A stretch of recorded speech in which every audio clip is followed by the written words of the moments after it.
there and say, oh my goodness. And sometimes I have to go back to modify my model, right? Because my model is not quite correct. That's why I spent 10 years on that, right? And because some verse would say something that I don't expect from how I think, okay? Then I have to go back to correct the model, okay? And that's one example. Now this afternoon, I have some more examples of what's in the Lao-tzu, and that's interesting.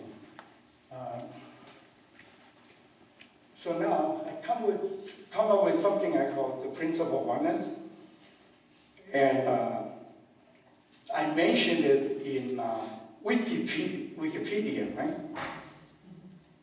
And I owe Wikipedia a write-up for the principle of oneness. Now I think I can write it now. It says that we make up our mind to name two manifestations for one reality. Okay. So mind and body describe a person, you know, or a human being, or whatever, right? A reality.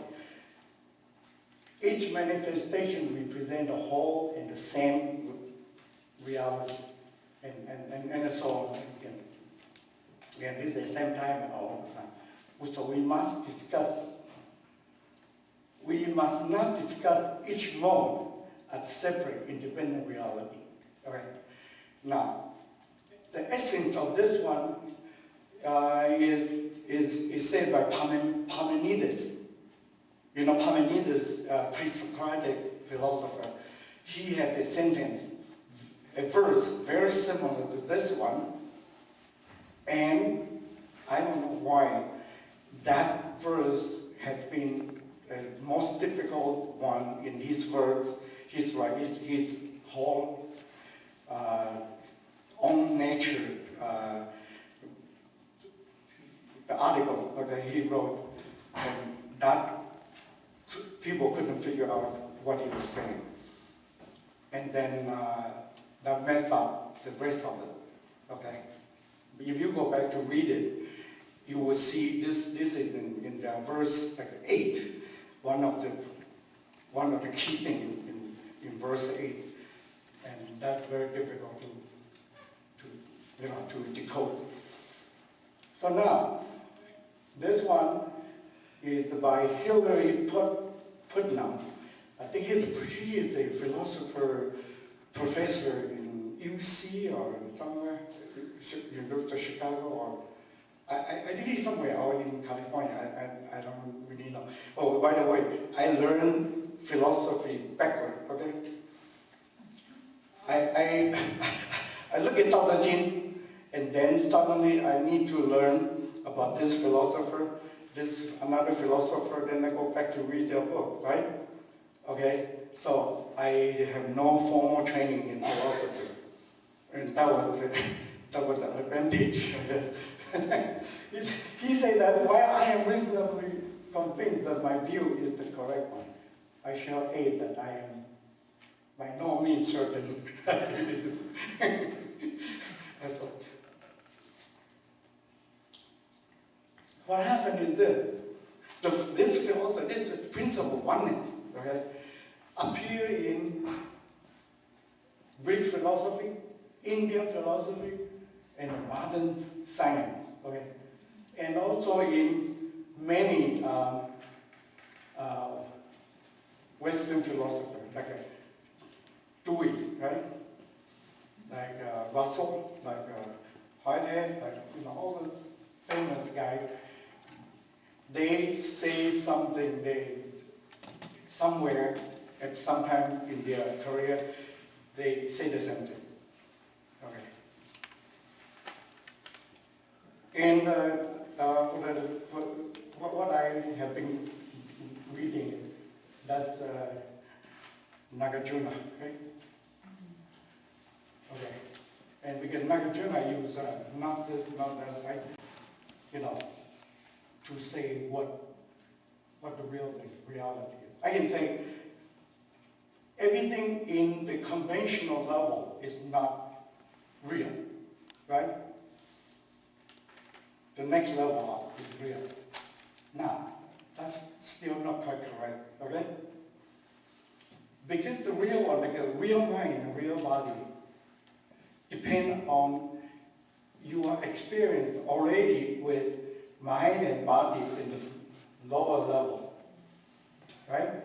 Because lower level go to the upper level. So if the lower level, the thing you construct from, is not real, right? But what you construct is the representation. One way of saying, telling you what the real is, but that's still not the real. The real thing is you go up to the top. Yeah, no mind and no body. That's the real thing. So it has been quite interesting when I had to go through all this stuff. Oh yeah, okay.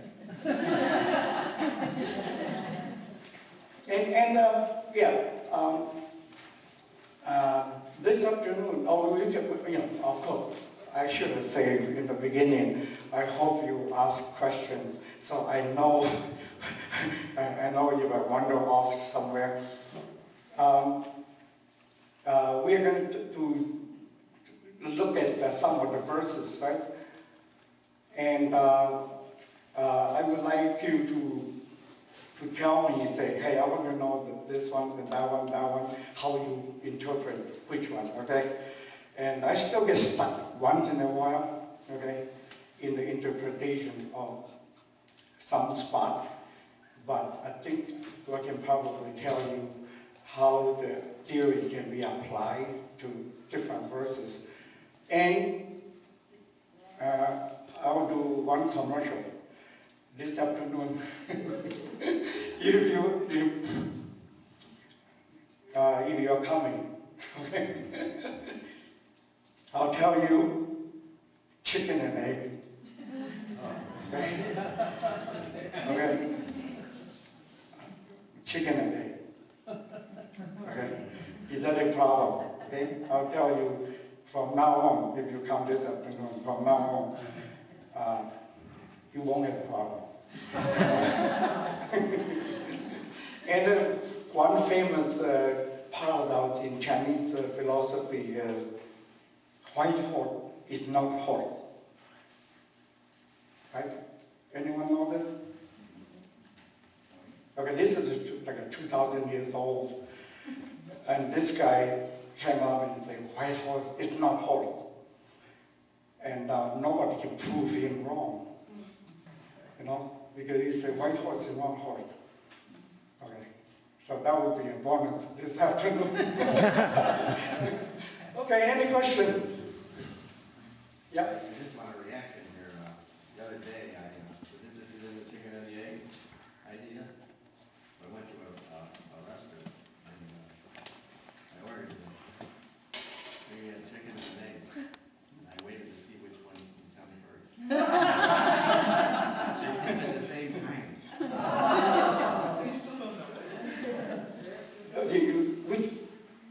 They didn't tell you? Pardon me? They came both. They brought them both out at the same time. Oh, so they did the right thing, yeah. That was good. Yeah, it's almost like a